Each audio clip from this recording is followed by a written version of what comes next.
Purchasing Imani Tech vehicles in Grand Theft Auto Online is one of the best investments that you can make. Not only are the vehicles usually very fast and nimble, but they also feature incredible amounts of armor. In today's video, we will be purchasing the Dubachi Champion, which we can see is about $1.2 million cheaper than its normal price tag. Now this is really good for a couple reasons. First of all, Rockstar actually increased the price tag of the Champion when it was a couple months ago, and they decided to change all the price tags around. Because of that, the Champion became very, very expensive. But this week you can get it 40% off, cheaper than it's ever been. Because of that, it's actually a fantastic deal. But even better, all upgrades this week in Grand Theft Auto Online are 30% off inside of the agency when it comes to Imani Tech vehicles. So I would highly recommend to pick up the Champion if you haven't already, because it's discounted and it's an armored supercar. It's kind of the best of all worlds. And here she is, our Dubachi Champion. As usual, let's start off with the customization and upgrades, and then later in the video, I'll be showcasing the lap time, overall performance, and handling of this vehicle. So we got armor plating. This is discounted, and that's actually pretty cheap. Not too bad at all. All right, let's add on some brakes. We do have some bumper options, but not really that much. I'm just going to do the performance splitter. We also got some rear bumper options. We got a massive drag diffuser, we got a performance diffuser, and a painted accent. Honestly, we are gonna go, I mean, that's too big. That's what she said, but seriously, that's way too big. So let's go for the performance diffuser. I think that looks way better. All right, we got some canards. Yeah, obviously we're gonna shove those on the side. We're gonna give ourselves an engine upgrade. We got some exhaust that we can do. We can do either side exhaust. We'll go for the titanium. I think that looks really nice. We can make the hood carbon, but I'm not the biggest fan of carbon, so we're gonna stick with that. Now this is where you can put on your Imani Tech upgrades. You got the remote control unit, which is super discounted at $164,000, or the missile lock-on jammer. This is normally 400 grand. This week you can get it for 280, so that's really, really good. Let's do some xenon lights. We got some livery options. We got white stripes, black stripes. We got a weird Los Santos tattoo. I do like this Jackal Racing. Very, very nice. We got Pisswasser Racing, Hot Rod Flames, Douche Gold. Then we got Fukaru Motorsport, Cartoon Motorsport. Okay, with all the liveries available, I'm definitely going to go with the Jackal Racing. I think that one's the best. I'm just going to paint this car a pretty simple red, and then we have a secondary ice white, which we can see on the hood. I actually think this looks really, really nice and matches the livery very, very well. You can also change the trim interior of this vehicle. We'll just make it red. I don't think that really matters all too much. We got some primary weapons being machine guns you can mount on the front. I personally would not recommend to waste 300 grand on these. They don't really do anything, so yeah, I wouldn't do that. We also got some slick mines we can put on the back. Pretty good upgrade, especially for only $130,000. We're going to add some carbon skirts on the side, and we do have some spoiler options. We can do an endurance wing, a race wing, a low GT wing, and a sports wing. Honestly, I kind of really like that sports wing. It's very simple and gets the job done, so that's what we're going to stick with. We got some sun strips we can do. Doesn't really matter. We'll just do a primary sun strip. We can lower the suspension, transmission upgrades, turbo. And just like that, we have fully upgraded this vehicle. I'm actually going to stick with the rims that this vehicle has because I think they look pretty dang cool, so we're going to stick with that. Let's tint the windows, and there you have it, ladies and gentlemen. This is our fully upgraded Imani Tech Champion. I think the car looks fantastic. Let's bring it outside, though, in the sunlight, so we can actually get a good idea, because the lighting's not great inside of this building. In front of you, we can see my two different champions. I got my yellow Bumblebee. I think this one looks really, really nice. And then we've got my brand new red, which I also think looks fantastic. Liveries give so many different options on customization and how you can make your car look, even if there's not that much in actual changes to the bumper or spoiler options. It's actually really nice that there are very good liveries for this vehicle. So now that we've talked about the upgrades and all these special things, at least when it comes to the car on paper, let's talk about this vehicle's performance, lap time, and its armor.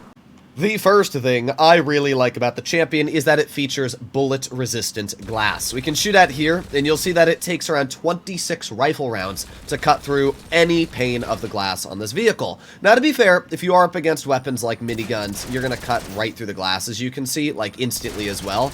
So you will have to be a little careful about that, but overall, this vehicle features decent enough armor that if you're doing a quick drive-by and somebody tries shooting at you, or, there's an NPC trying to shoot at you, you will have enough protection that you won't just be insta-blasted right through the glass into your face. The other great thing about the Champion is that it can survive 12 homing missiles and about 6 RPGs. That is absolutely incredible. You are never going to have to worry about being blown up in this vehicle because, as you remember, we also put on a missile lock-on jammer. So this vehicle is basically indestructible for any normal GTA session. Unless you're going up against a modder, there's really no chance that somebody's just going to go out of their way in an oppressor, try to chase you for about 10 minutes, slinging missiles left, right, and center. It's just not going to happen. So in terms of survivability, this is about the best of the best in GTA. In terms of performance, I wouldn't say that this car is anything insane. It reaches a top speed of 125 miles per hour, which is alright, and its lap time seems pretty mediocre on paper, but I guess we're gonna find out. As usual, we are testing this vehicle's lap time on my personal track. We can see it goes from the city all the way over to the biker gang, and yeah, let's do this. 3, 2, 1, full speed ahead. Now, I would expect the Champion to sit somewhere around a 1 minute 25, 1 minute 26 second lap time. I think that's pretty respectable for a supercar like this. The one thing I do know is that this car has very, very good handling for what it is. It's just not the best on acceleration or overall top speed compared to a lot of the better supercars, but it still drives very well, which is actually quite nice. So that was a little weird there. I like how I say great handling and then I spin out in the beginning, but oh well, let's keep going. I don't think that really affected us at all. We're still driving fine. Alright, slow down a bit here. Yeah, now the car's feeling a little bit better. Alright, full speed through the city district. This is where we want to try and save as much time as possible. Bruh, I'm not. I cannot believe while I'm in the middle of doing my lap time, frickin' Agent 14 calls me on the phone and tells me that I gotta go recover stolen business goods. Nah. I'm not doing that right now, Agent 14. We got some important business to conduct. All right, let's get around this car here. Then we got to squeeze in between here. Oh, there's a lot of cars on the road today. Thankfully, as we can see, the Champion's holding up well. No problem so far. All right, keep on going, keep on going. Hold it tight. Okay, all good. Don't crash into that vehicle there. All right, and nice. Okay, so as we can see, the car does handle pretty well. No problems when it comes to the city or really uphill climb at all through the hills. So now we got to go down a little slow here, but nice, easily making that first corner. Slow down here as well, taking it a little tight into the dirt, but I don't think that really affects anything. All right, next corner coming up, slow down a teeny bit. Good, good, good. Oh yeah, beautiful. Okay, now we arrive at this one. Yeah, I gotta say, the car actually handles really well. As long as you're not applying too much gas through the corners when you're making through them, you're gonna be fine. I mean, you can see we are taking these corners like a champion. Ha ha ha, get it? I'm so stupid. All right, we're at 2 minutes on the clock right now, and we got a bit of I would say about a mile left to go. So not as good as I would have honestly thought this vehicle to perform. But we'll see. We'll see. What did I say? 2 minute 25? I guess we'll find out. I mean, now that I think about it, the best lap times I've been able to achieve are like 2 minutes 18 with the Krieger, Emirates, something around there. So yeah, it's not going to do that well. Probably a 2:30 is more expectant, but let's see, let's see. We're full speed right now. We just broke 225, and we're rolling around the final corner. Slow down a teeny bit. Nice. Okay, slow down here. All right, try not to spin out on that dirt. All right, not bad, to be fair. Not bad at all. 2 minutes and around 35, 36 seconds. I can't say that's awful. It's a sports-ish handling level there. I mean, the SM722, which is a pretty mediocre sports car, was able to set a similar lap time.